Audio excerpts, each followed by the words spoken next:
Abra a tua Bíblia em João capítulo 17.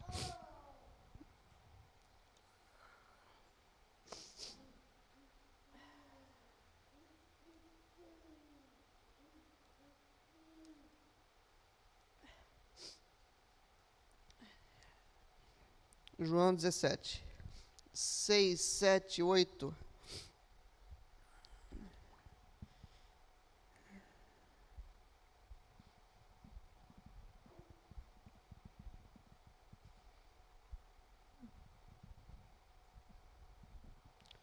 João capítulo 17, versículos 6, 7, 8. Diz assim, Jesus dizendo: Eu revelei teu nome àqueles que do mundo me deste. Eles eram teus, tu os deste a mim, e eles têm obedecido a tua palavra. Agora eles sabem que tudo que me deste vem de ti, pois eu lhes transmiti as palavras que me deste, e eles as aceitaram. Eles reconheceram de fato que vim de ti, e creram que me enviaste. Até aqui. Uma das piores coisas que pode acontecer na nossa vida é a gente crer, de algum modo, esquentou aqui, que nós escolhemos a Deus e não o contrário. Isso nos coloca no centro da nossa salvação e tira toda a beleza da coisa. Porque a maior beleza da salvação reside no fato de que Deus, por graça, me escolheu. E quando eu entendo que Deus me escolhe, quando eu entendo que Deus me amou, não no sentido genérico da coisa, como Deus ama o mundo, Deus ama a criação, mas Deus amou o Diego, Deus ama você. E se você o conhece, é porque Ele te escolheu, é porque Ele se revelou a ti, é porque Ele te ama, no singular.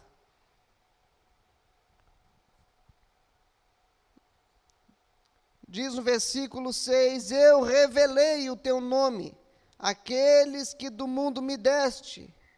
Eles eram teus, tu os deste a mim, e eles têm obedecido à tua palavra. Essa é a narrativa dos discípulos. Deus entregou cada um deles a Jesus. Jesus, quando estava encarnado, há mais de 2000 anos atrás, correu atrás deles, foi até eles, e Deus promoveu esse encontro. Então Jesus revelou a palavra a eles. Eles as aceitaram. Eles se tornaram um com Cristo. Posteriormente, eles entregaram a vida por Cristo. Eles viveram por Cristo. Eles deixaram as redes, deixaram o barco, deixaram profissão, família, os bens, deixaram reconhecimento social, deixaram tudo porque Jesus os escolheu. E eles se sentiram agraciados por essa escolha. Eles se sentiram de alguma maneira honrados. E foram tão gratos a Deus que assim viveram até o fim, exceto Judas. Judas também foi escolhido,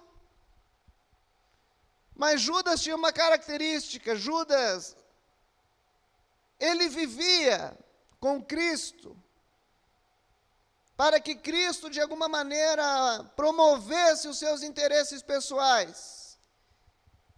Lendo as Escrituras, eu não duvido que em algum momento da sua vida Judas tenha tido uma amizade sincera com Jesus. Eu não duvido que muitas risadas que ele deu com Cristo tenham sido sinceras, genuínas. Provavelmente, quando enviado de dois em dois, Judas também viu milagres, prodígios, sinais, maravilhas através dele, por ordem de Cristo.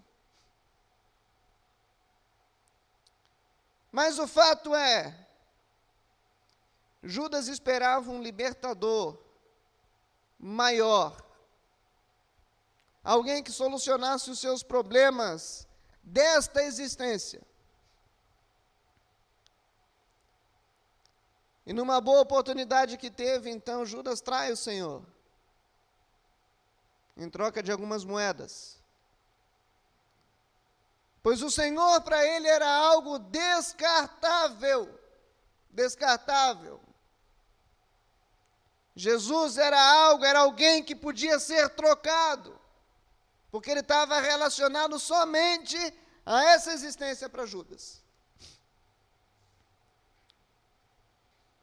E eu fico pensando quantas pessoas hoje não se parecem com Judas.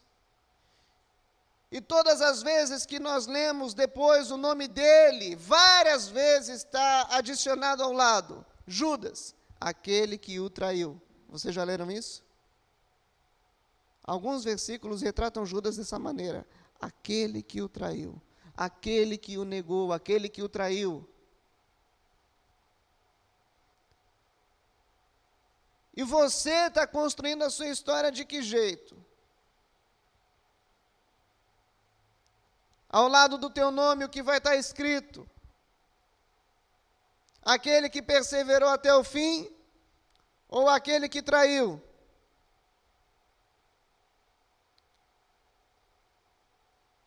Talvez Judas é até melhor do que você. Ganhou dinheiro para trair a Cristo. Às vezes tu não ganha nada, só o prazer próprio, momentâneo. Satisfação da preguiça. Domingo, dia de chuvinha, gostosa, ficar em casa. Judas não traiu por isso. Precisou de um pouco mais. Mas ainda assim as Escrituras o retratam como aquele que o traiu.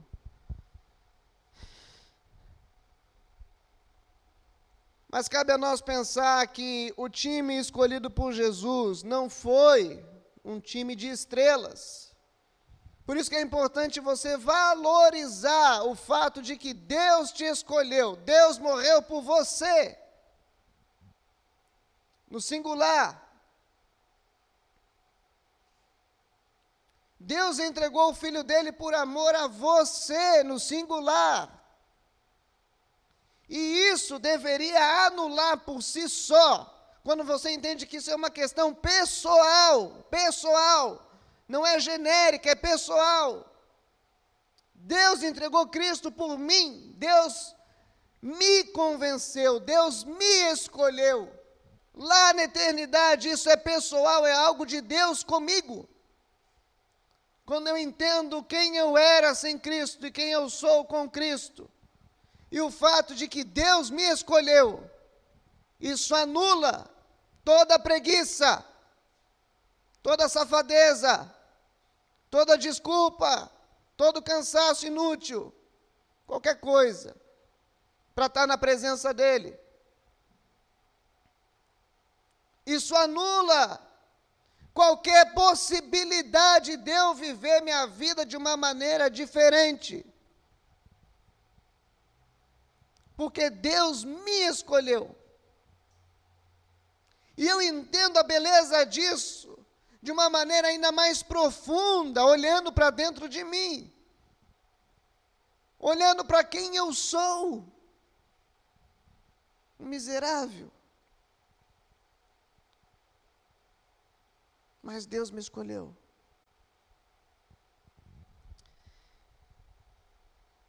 Como nós bem sabemos, Deus escolhe as coisas loucas. Tanto uma maneira louca, como pessoas que não são, coisas que não são, para confundir as que são. Deus envergonha os sábios. Deus escolhe os improváveis.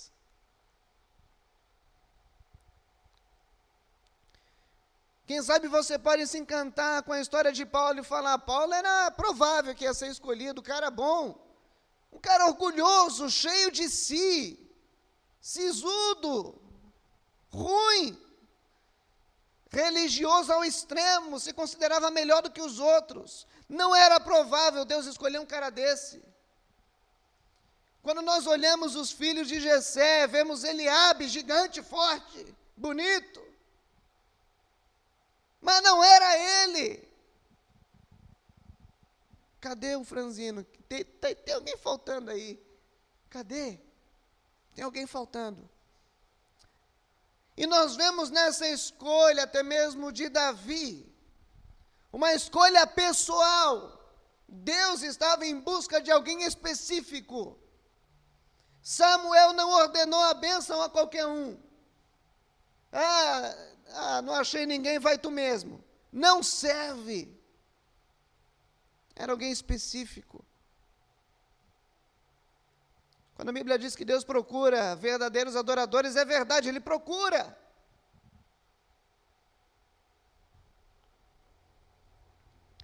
Quando nós vemos alguém que entende isso, Davi, por exemplo, vamos falar de um relacionamento humano, de pessoas que não eram tão boas assim e foram escolhidas por outro homem bom, sábio, forte, guerreiro, mas não era Deus. Davi, quando ele foge de Gate e vai para a caverna de Adulão, diz assim que os seus irmãos, 1 Samuel 22, a família do seu pai souberam disso e foram até lá para encontrar ele. A família foi atrás dele, estava sendo perseguido, era alguém legal, forte, guerreiro, jovem, bonito, inteligente. Mas olha quem se junta a ele, se juntaram a ele, versículo 2, todos os que estavam em dificuldade, os endividados e os descontentes, e Davi se tornou o líder deles. Havia cerca de 400 homens com ele, só gente boa. Esses caras precisavam de esperança em algum lugar. E eles viram em Davi essa esperança. Aí eu me pergunto, você viu Cristo muito maior do que Davi, Deus, e você vê em Cristo a sua esperança? Abra sua Bíblia no Evangelho de Marcos, capítulo 1.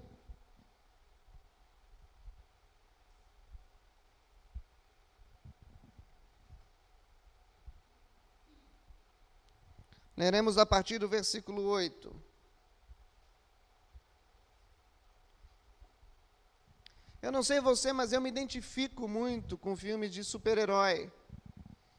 Porque, mesmo, talvez você não conheça a linguagem, se você conhece, você vai entender. É mistério, vou falar em língua estranha aqui para alguns agora. Mesmo o Tony Stark, para quem não sabe, Homem de Ferro, ele só se torna o Homem de Ferro quando passa pela pior. Todo super-herói, ele nos cativa. Pode ver, o Homem-Aranha, quem que ele perde? O tio? Tio Ben. Todos eles perdem alguém. Perdem alguma coisa. O Batman, antes de ser o Batman, perdeu quem? A família. E nós nos identificamos com essas pessoas que perdem as coisas. E superam. E se tornam heróis.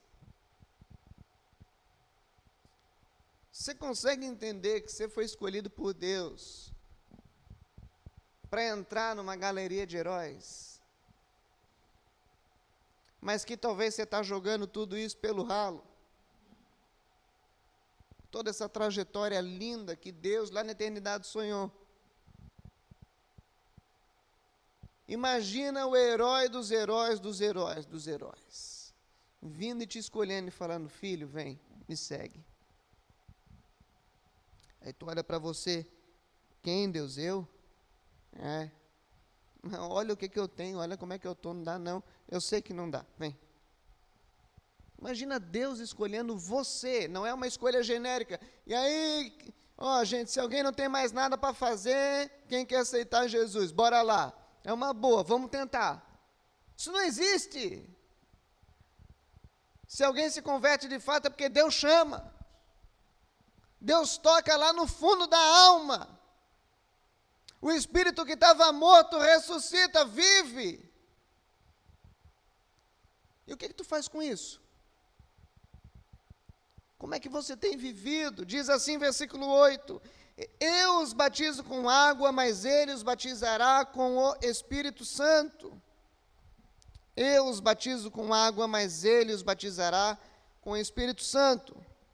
Versículo 9: naquela ocasião Jesus veio de Nazaré da Galileia e foi batizado por João no Jordão.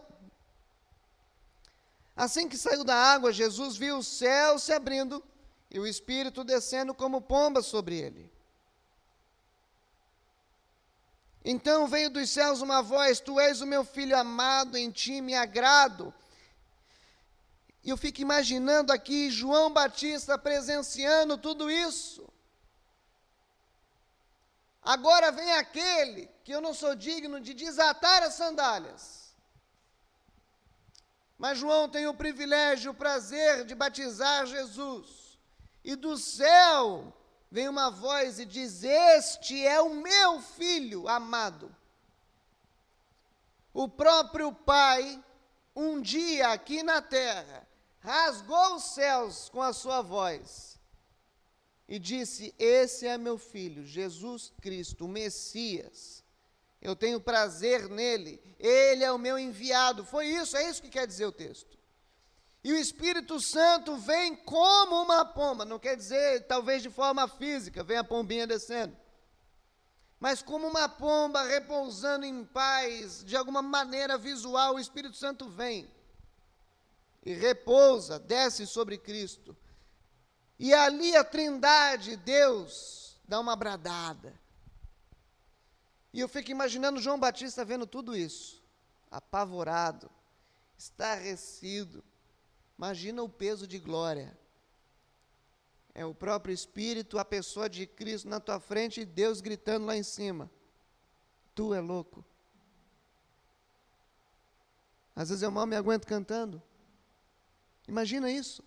Jesus, o Espírito e Deus falando. João Batista testemunhando tudo isso.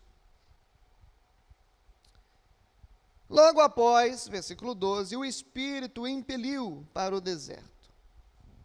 Mas aqui, queridos, entre esse o Espírito, esse logo após, nós entendemos que algumas coisas acontecem. Existe um espaço ali. Uma história acontece com João Batista. João Batista também tinha discípulos, tinha seguidores. João Batista era um profeta que no deserto anunciava o arrependimento, que no deserto anunciava esperança. Vai chegar o Messias, vai chegar o reino, vocês precisam se arrepender. Venham se batizar, se purifiquem. Esse era João Batista. João, versículo 1, Evangelho de João, versículo 1, capítulo 1, perdão. Evangelho de João, capítulo 1, verso 32. Evangelho de João, capítulo 1, verso 32.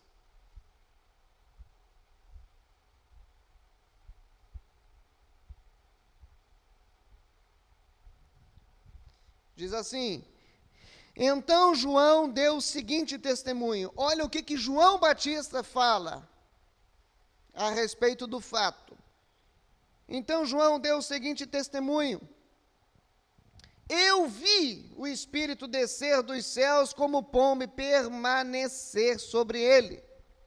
Eu não teria reconhecido se aquele que me enviou para batizar com água não me tivesse dito: aquele sobre quem você vir o Espírito descer e permanecer, Esse é o que batiza com o Espírito Santo. O Espírito conversava com João Batista. E João Batista, ouvindo o Espírito, vai para o deserto.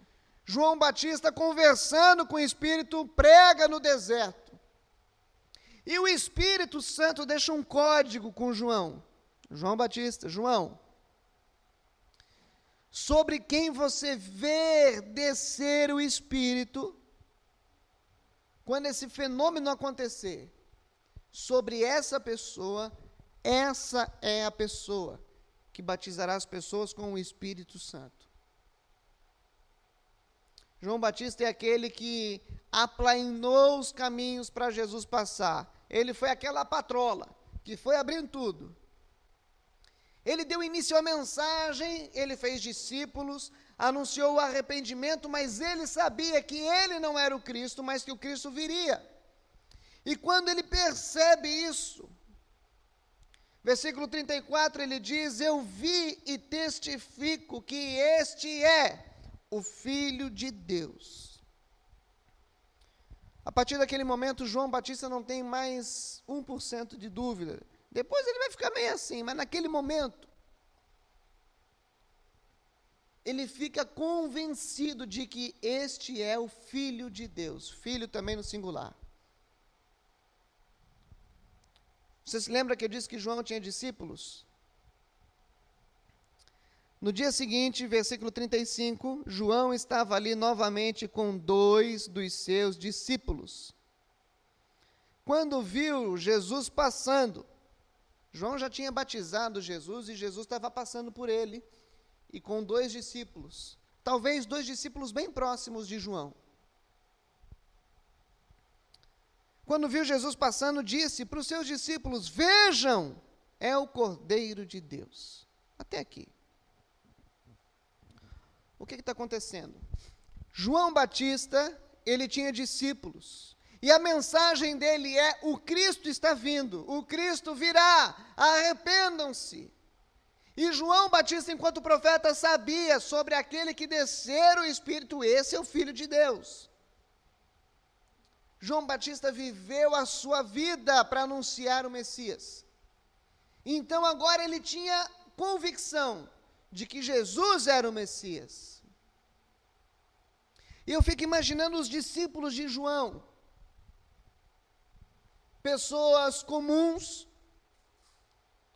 mas que estavam seguindo um homem com uma mensagem de arrependimento. Arrependam-se. Arrependam-se. O Messias está vindo. O reino está vindo. Arrependam-se. Essa era a mensagem de João. O que leva pessoas a seguir alguém com uma mensagem de arrependimento? Se não a esperança, o desejo latente no coração de experimentar algo a mais da parte de Deus. Pessoas que genuinamente esperavam e queriam esse algo a mais. Queriam experimentar o que era viver plenamente perdoados, purificados, mas eles tinham que fazer isso constantemente nos tanques de purificação no deserto. Eles, alguns várias vezes ao dia, outros algumas vezes por semana, mas o fato é de que aqueles que seguiam João no deserto, muito provavelmente já tinham essa prática de batismo, tanto no Jordão quanto em tanques mesmo, tipo piscina de purificação. Quando as pessoas se sentiam impuras, sujas, diante de Deus, elas, cara, eu preciso me lavar, mas isso aqui resolve, mas não resolve, mas eu preciso me lavar, sai de mim. Eu já aconteceu, já deu pecar, cara, eu sei que é simbólico, mas eu preciso de um banho. E senti que a água estava caindo na minha cabeça, do mesmo jeito estava indo tudo embora. Aqueles 2 discípulos cresceram ouvindo essa mensagem, eram jovens nessa altura.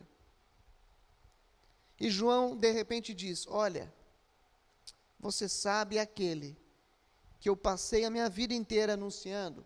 Sim, sim, mestre. Você sabe aquele? Está lá, ó.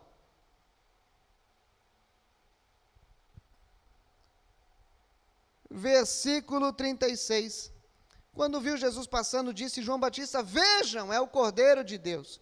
Os 2 discípulos entenderam na hora tudo o que se tratava. Ouvindo dizer isso, os 2 discípulos seguiram Jesus.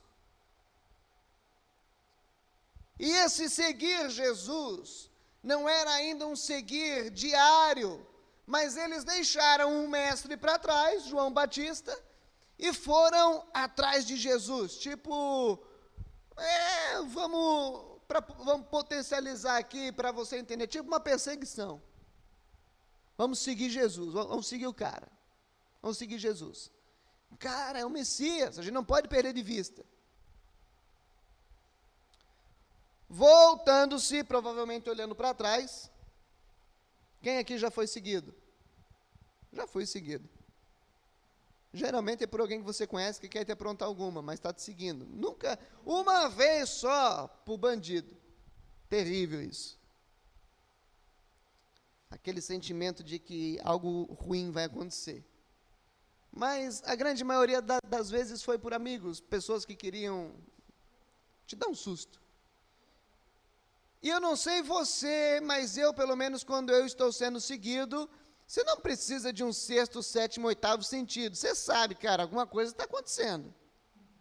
Tem alguém atrás de mim, bicho, eu viro para o lado, ele vira junto. Quem aqui já dirigindo carro ou moto já não teve a sensação? Muito estranho. Parece que quando eu viro para a direita, ele vira junto, eu viro para a esquerda, ele vira junto, e é certeza que não mora na mesma casa que eu. Alguma coisa está acontecendo. Vocês já passaram por isso ou não? Já? Nunca? É um sentimento engraçado. Jesus, ele olha para trás e tem 2 caras me seguindo. Voltando-se, vendo Jesus que os 2 o seguiam, perguntou: o que vocês querem, meu? O que estão fazendo? Para que ficar me seguindo? Eles responderam: Rabi, que significa mestre. Onde estás hospedado? A gente quer te seguir mais. Jesus, mestre, onde é que tu está dormindo, homem? Respondeu Jesus. Eu não sei se você daria essa resposta. Mas Jesus aqui foi cordial e falou: venham e verão. Então eles foram, e por volta das 4 horas da tarde viram onde ele estava hospedado e passaram com ele aquele dia. 2 discípulos de João, ávidos, ansiosos para ver o Messias, ouviram do seu mestre essa mensagem a vida inteira, agora estão de cara com o Cordeiro de Deus. O que é que eles fazem? Deixam o mestre. João, você foi muito querido até agora. Me desculpa, mas vai lá. Era para isso mesmo que ele veio. Vai. Então, quando eles vão, eles encontram Jesus, e o próprio Jesus: não, chega para lá, meu. Eles perguntam: onde é que tu está dormindo? Onde é que tu está hospedado? Queremos ficar contigo. E Jesus: vem junto, vamos conversando. Eles foram atrás de Jesus. Queriam saber quem era. Eles ouviram da esperança, ouviram do reino, ouviram do perdão, ouviram do Espírito Santo. Eles não tinham muita clareza das coisas, mas tinham ouvido muita coisa. E eles queriam conhecer Jesus, o Messias, tão prometido. Naquele tempo ali, Jesus então e eles passam um dia, eles passaram um tempo junto. E aqui diz o nome de alguma das figuras: André, irmão de Simão Pedro, era um dos que tinham ouvido o que João dissera e que haviam seguido Jesus. O primeiro que ele encontrou foi Simão, seu irmão. Ele disse: achamos um Messias. E o levou a Jesus. André seguiu Jesus, foi convidado por Jesus para passar um tempo com Jesus. A gente não sabe como, mas quem sabe a comida acabou, a fogueira esfriou, alguma coisa aconteceu, mas bom que a gente esteve junto, até amanhã, até mais. André sai dali, e o que ele pensa? Eu preciso falar com meu irmão. Ele tem que conhecer, ele precisa. Rapaz, o Messias chegou, acabei da casa dele, que doidura isso, que loucura. Doidura, mistura de doideira com loucura. Gente, quando você tem convicção de que você viu Cristo, você achou tudo aquilo que te faltava, a primeira coisa que você faz é contar para alguém. Aí eu fico perguntando, para quem você falou do Messias nessa semana? Para quem você falou de Jesus? Certeza que se tu descobre uma dieta nova, você fala. A das pedras. Certeza que se tu descobre uma maneira de fazer uns pila extra, você fala ou não fala? Para quem é amigo mesmo, você fala. Certeza que se tu descobre onde é que está vendendo ali comida mais barata, tu fala, gasolina mais barata, tu fala. Tudo que é bom a gente compartilha com quem a gente ama. Rapaz, agora eu já vou ficar de olho nas fraldas. Daqui a pouco eu já vou, lá na internet, no site, a Pampers está baratinha, eu preciso ir lá. A gente compartilha as coisas. André correu e contou para o Simão. E ele levou Simão até Jesus. Simão, vamos lá. É o Messias. E Simão foi. Talvez discípulo também, como fala Simão Bar Jonas. Vocês já ouviram isso? Na Bíblia, Simão Bar é filho. Jonas, mesmo nome que João Batista. Simão, filho de João Batista. Provavelmente não filho biológico, mas filho na fé. Filho de caminhada, filho de esperança. Simão, discípulo de João. Agora as coisas mudaram. Eu não sou João Batista, eu sou o Messias. Mas olha só, André leva Simão até Jesus, e Jesus olha para Simão e disse: você é Simão, filho de João. Será chamado Cefas, que traduzido é Pedro. No dia seguinte, Jesus decidiu partir para a Galiléia. Quando encontrou Filipe, disse-lhe: siga-me. Filipe, como André e Pedro, eles eram da cidade de Betsaida, ou Betsaida. Betsaida, Bet é casa. Sempre que você vê Betânia, Betânia, tudo que tem Bet na Bíblia é casa. Casa do peixe. Ele chamava a cidade de casa. Casa do peixe, casa da pesca. Ou seja, eles moravam perto ali do mar da Galileia. E o que eles faziam naquela cidade era pescar. Era uma comunidade de pescadores. Mas quando nós lemos, então, e vamos seguindo no texto, volta lá para Marcos, capítulo 1.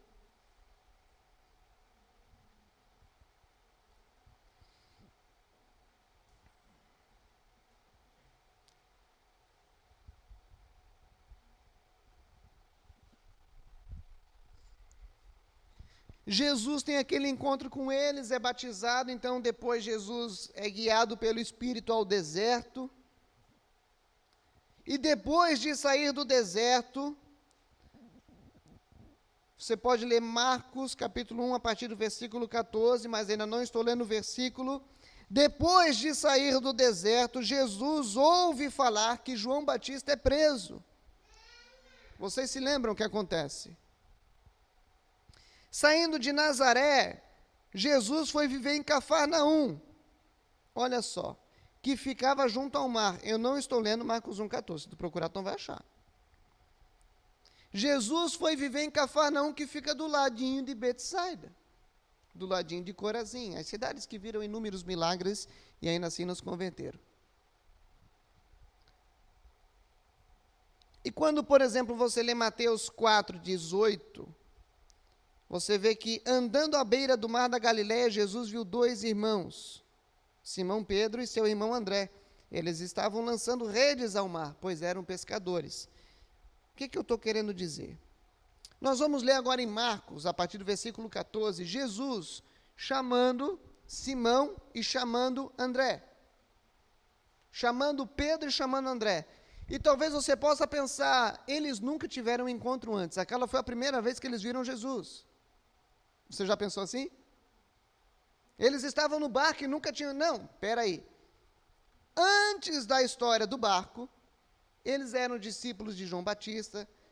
O André já tinha passado uma boa tarde lá com Jesus, levou o irmão dele, Simão, para ter um tempo com Jesus.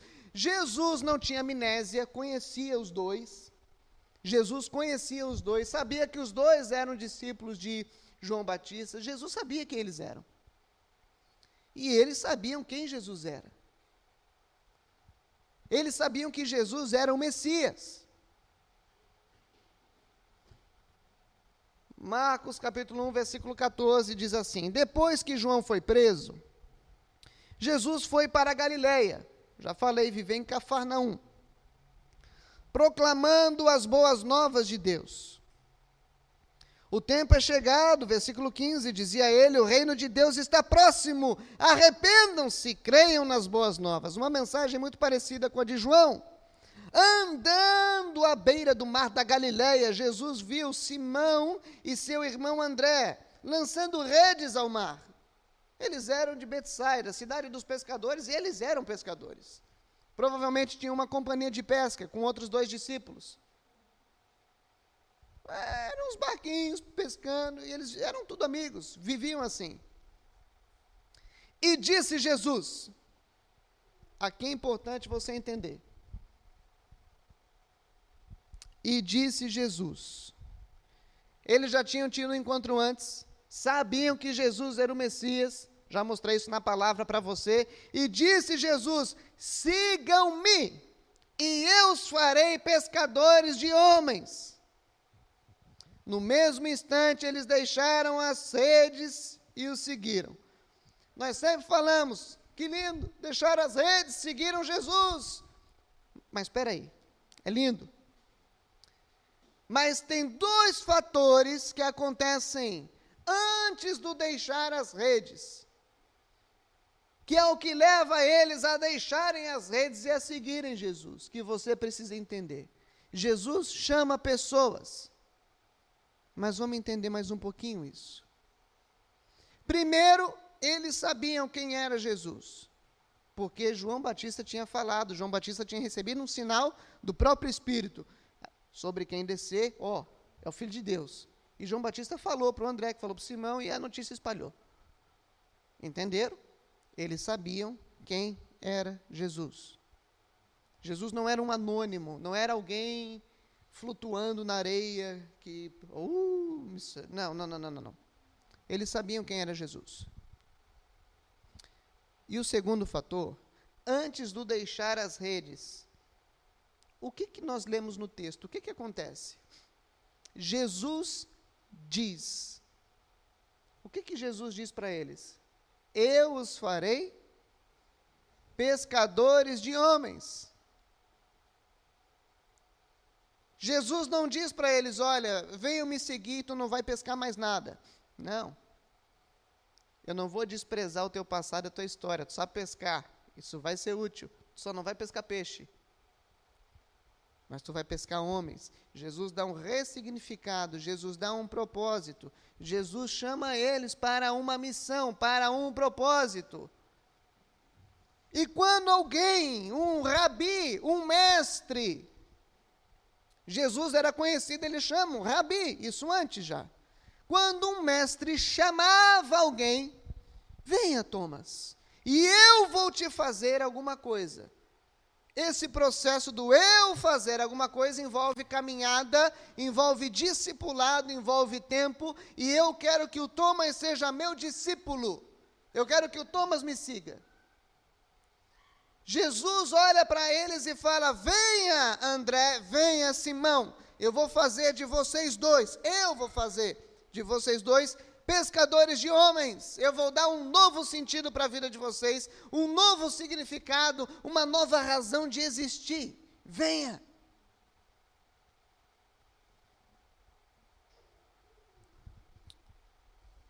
Eu gosto da tradução que diz: imediatamente. Eles largaram as redes e o seguiram. Na NVI diz: no mesmo instante.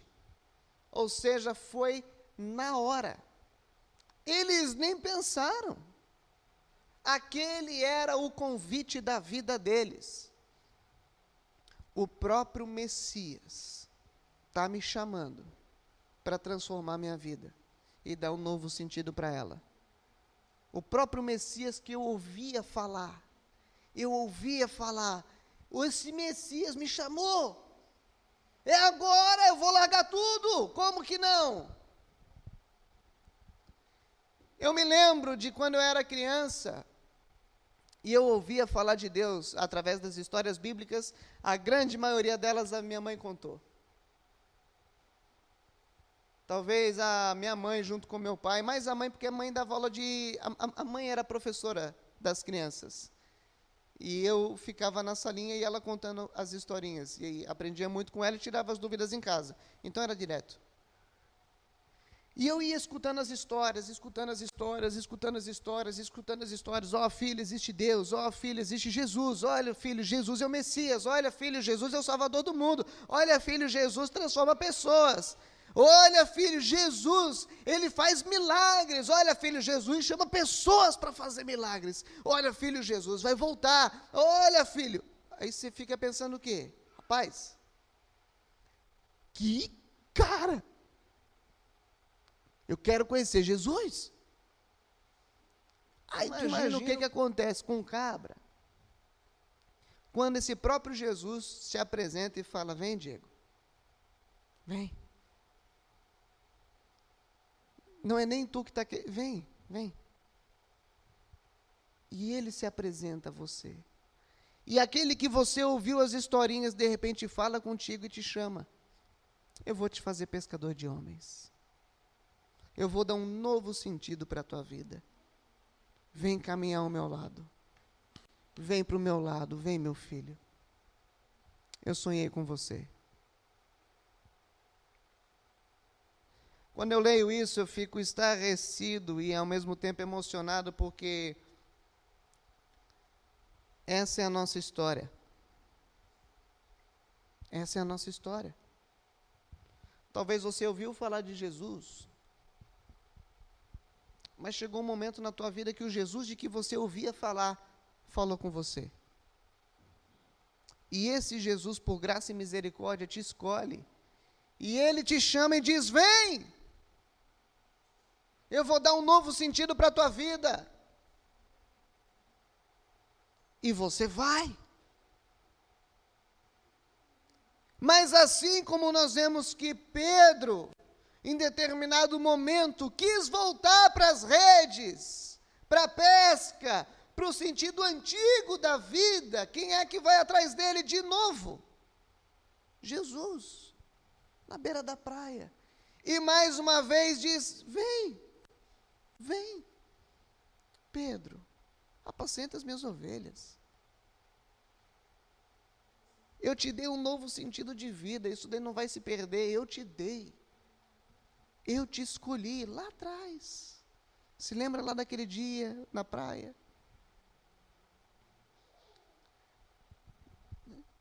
E dentre uma multidão que foi se formando, Jesus chamava pessoas para seguir ele, algumas que nós ouvimos falar porque são os apóstolos e temos aqui a história. Jesus chamou pessoas para seguir ele. E Jesus, para seguir, não chama só os 12. Ele chama as pessoas: venham. Nós temos aqui melhor relatado a história dos 12, porque se fosse relatar a história da multidão, a gente já está lendo o livro até agora. E já para aprender, o livro que temos é bastante coisa. E coube a nós ficar com a história dos apóstolos, o relato deles. Mas Jesus foi chamando pessoas, e determinado dia, depois de orar, dentre as pessoas, Jesus escolhe 12 homens e compartilha com eles um segredo, brincadeira. Mas havia necessidade de Jesus selecionar pessoas para que cuidassem daquelas pessoas. Era muita gente. Eu preciso melhorar a administração disso daqui, é muita gente seguindo. E essa era a função dos apóstolos de início. Serem ali, de alguma maneira, facilitadores de Cristo com a grande multidão. Não tinha mais como ele atender todo mundo. Quem já tinha feito isso lá atrás? Parece que Moisés. Não é verdade? Conselho do Jetro. Isso funciona. E Jesus, então, escolhe os 12 para uma missão específica, para estarem na linha de frente. E eles honram esse convite. Não foi um convite, ó, já que não tem ninguém, vai tu mesmo, pode vir. Foi um convite específico. Jesus, eu ouso dizer que ele orou, ele pensou, ele meditou. Pai, quem tu queres que eu chame? E o pai falou, chama lá o fulano. Olha, meu filho, tu sabe o Simão, aquele que a gente mudou o nome para Pedro, que vai combinar mais com o futuro dele? Mas ele não sabe ainda. Sim. Aquele pai que eu vi lá na praia, isso, aquele. Chama ele. Ele é meio teimoso, diz, chama ele, filho. Beleza, é nóis. E eu fico imaginando Jesus conversando com o pai. E Pedro ouvindo aquele chamado, o segundo chamado. Agora não só um chamado para seguir, mas um chamado para servir e estar na linha de frente. E aí nós vemos Pedro indo para onde quer. Mas depois nós vemos Jesus falando, Pedro, tu vai entender. E um dia tu vais para um lugar que tu não quer. E quando chegou a hora, ele foi. Nós vemos esses discípulos que entenderam que foram chamados por Cristo para o seguir. Esses discípulos, alguns que foram chamados para algo específico, de uma maneira muito especial, encara isso como uma honra, como um privilégio de Deus. Sobre esses que foram chamados de maneira específica por Jesus, eu sei que muitos aqui possuem ministério, possuem chamado.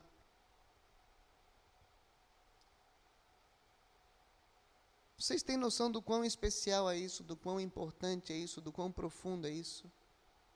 Do quão rico, do quão glorioso, do quão majestoso é esse chamado de Cristo, de nós podermos servir a Ele de maneira especial.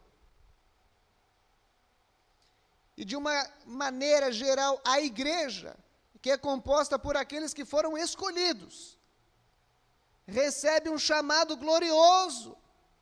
Vão e sejam minha luz, sejam o meu corpo. Vão em meu nome e façam milagres, expulsem demônios. Vai. Eu estou dando autorização para vocês. Eu estou ungindo vocês, eu estou capacitando vocês. Vão e resplandeçam a minha luz nas trevas, porque vocês são minha raça eleita, eu escolhi vocês. Aí eu fico imaginando a igreja reagindo a isso.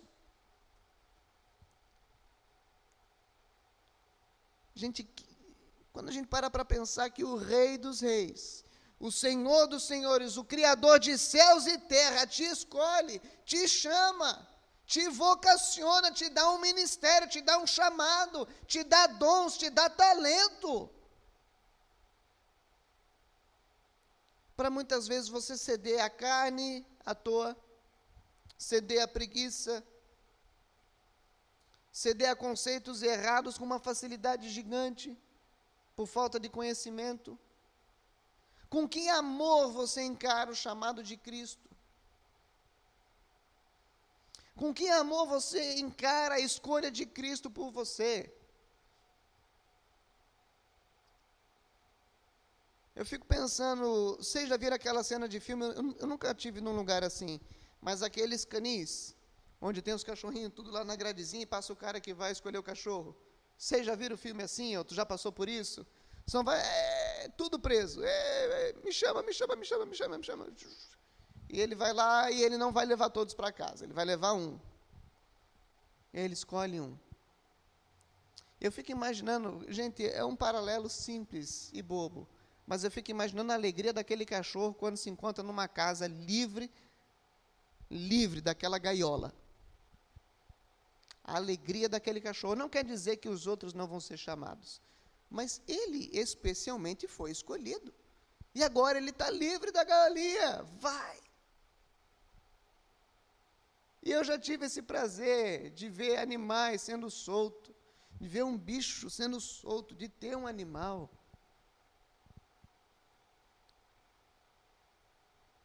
Eu me vejo da mesma maneira. Eu era o bichinho que estava na gaiola, preso em mim mesmo, preso no meu pecado, preso na minha carne, fadado a viver aquilo ali, o meu mundinho. O que ia ser a minha vida, gente? Ia ser trabalhar e pagar boleto. Mas, gente, o crente não vive mais para isso. E a mágica é o seguinte: o teu trabalho é para a glória de Deus, meu irmão. É o teu chamado, foi Deus que te deu. Usa ele para a glória do Senhor. Faça daquilo o teu ministério. Não existe essa diferenciação que às vezes a gente faz do servir na igreja por servir fora da igreja. A igreja é a igreja. E nós servimos o mundo. A nossa existência, a gota aqui está top. A nossa existência ganhou uma nova serventia. Você foi feito um pescador de homens. E agora você está livre da jaula, mas qual é a tua alegria? Qual é o teu prazer? Onde é que está aquela alegria do chamado? Aquele primeiro amor. Gente, eu até gosto daquela música, quero voltar à essência de tudo. Eu quero voltar ao primeiro amor. Aí eu fico pensando, cara, beleza, já cantei algumas vezes, mas eu parei de cantar. E não é porque eu sou especial, é porque eu não tenho eu não tenho o primeiro, porque eu não tenho o segundo. É simples, eu não tenho o segundo amor. Eu tenho o amor. E eu só amo a Deus porque Ele me ama primeiro. Mas eu entendo o tanto que Ele me ama. E quando eu entendo o tanto que Ele me ama, eu reajo a esse amor amando. Me doando. Me sacrificando. Mas isso é pesado. Não é. Pesado é ficar longe dele. Pesado é viver sem sentido. Você entende que você foi chamado por Jesus na beira da praia? Eu queria que você parasse para pensar nesse momento, onde é que você estava, o que você estava fazendo quando Jesus te escolheu. Quem você era antes dele te chamar e quem você é agora. E quando ele te chamou, que propósito ele te deu? O que veio acompanhado no pacote? Porque Jesus não chama ninguém. Jesus não escolhe ninguém para simplesmente colocar como um troféu no céu. Pai, mais um. Eu que salvei.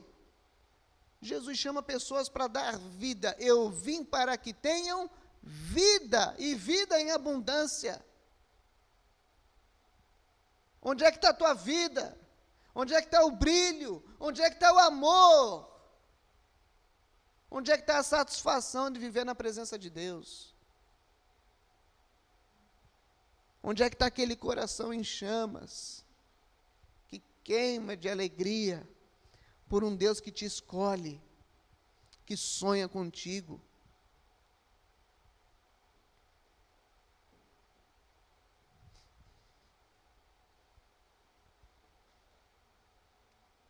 Para pensar, como é bom nós sermos escolhidos pelo Senhor. Como é bom nós sermos salvos pela graça de Jesus. Mas para pensar num Jesus que vai lá na beira da praia e te chama. E te chama para viver altas aventuras. E eu não sei quantos de vocês aqui talvez estejam perdendo o sentido da coisa. Talvez estejam perdendo a alegria de viver essas aventuras com Cristo. Perdendo a alegria de caminhar ao lado de Jesus. Perdendo o sentido de ser discípulo. E quando você começa a perder essas coisas, vir para o culto se torna pesado, você precisa tirar férias do culto. Eu já falei, eu posso tirar férias de aconselhamento, do culto eu não tiro, porque eu nasci para cultuar. E não tirem o maior prazer da minha vida. Servir vocês é bom. Mas nada se compara a cultuar o Senhor. A adorar.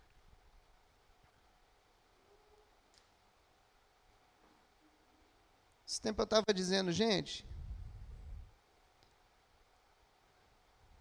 se vocês forem parar para pensar, nós nascemos para a glória de Deus, não é verdade? Nascemos de novo para o louvor da glória do Senhor. O Senhor te salva para glorificar Ele. O Senhor te cura de você mesmo para glorificar Ele. Jesus Cristo morre para que você possa glorificar Ele. Ele entrega a vida para que você possa glorificar Ele. E aí você diz, hoje eu não vou para o culto, porque eu estou cansado. Hoje eu não vou para o culto, porque eu vou curtir a família.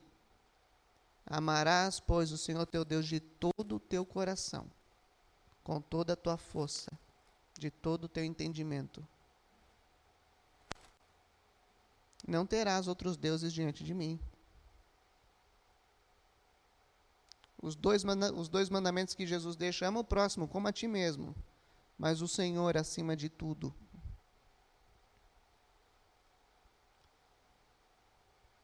Deus tem restaurado essa devoção, essa vida de adoração no meu coração.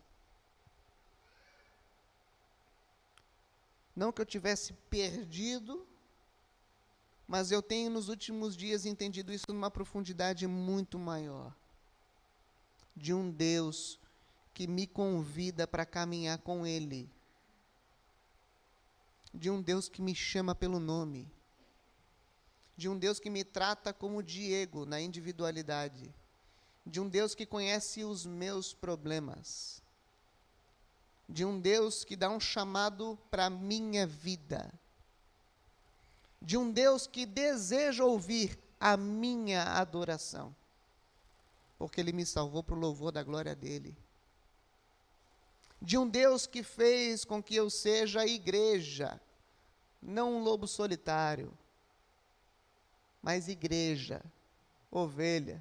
Eu preciso estar junto com as outras ovelhinhas. E não porque eu sou pastor, é porque eu sou ovelha. Porque como igreja, Ele quer ouvir a sua igreja. Nós nascemos para isso, fomos chamados para isso. Se um dia eu estiver vindo para o culto e o carro quebrar, e não der tempo de chegar, hoje em dia eu tenho pensado, certamente, Senhor, no meio da estrada a gente para e faz o culto.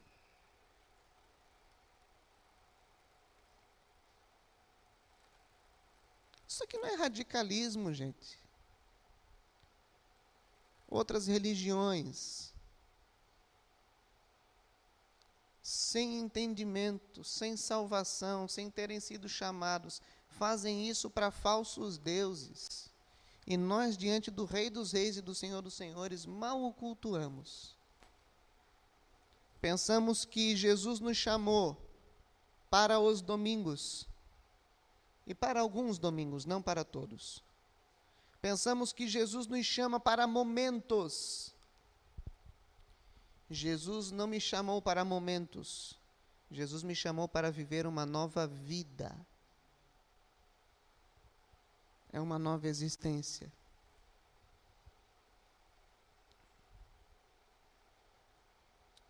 Agora, tu sabe onde é que a morte de tudo isso começa? A morte do prazer começa quando você se esquece daquele dia que Deus te chamou pelo nome. A morte do prazer de estar com Deus começa naquele dia que você se esquece. Quando você se esquece daquele dia que Deus te chama pelo nome. Aquele dia que você talvez estava sem esperança, ou talvez estava com esperança em algo. Mas aquele dia especial que Ele te chamou e falou, vem para cá. E Ele falou o teu nome. E Ele te deu um novo futuro e uma nova vida.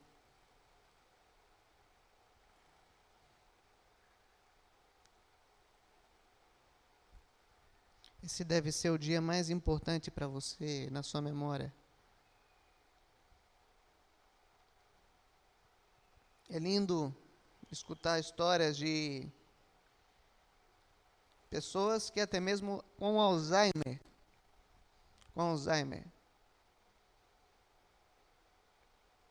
quando se lembram de Cristo, sabem quem Ele é.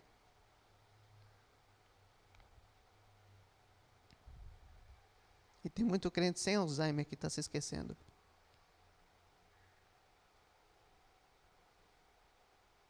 Quem Jesus é para você? Para mim, Jesus é o Messias, é o Rei. O Rei. Vocês não têm noção aqui, porque a gente está aqui dentro de um local, a gente está em Pomerode. Se talvez eu te levasse para um lugar maior e te colocasse em cima de um monte e você pudesse avistar uma grande cidade, grandes rios, grandes lagos, praias. Talvez você já possa ter visto vídeos assim no YouTube, ou talvez já tenha ido a grandes lugares, tanto construídos pelo homem, quanto pelas mãos do Senhor, a natureza. E quando você para pensar que Jesus é o Rei, o Criador de todas as coisas, e Ele te chama para viver junto com Ele, o próprio Rei, isso não é história, não é conto da carochinha, isso é um fato. É impossível que o teu coração fique igual. É impossível que a tua vida fique igual. É impossível que você continue vivendo da mesma forma quando o Rei te chama para passear. Quando o Rei fala para você, venha, me segue, e eu te farei pescador de homens.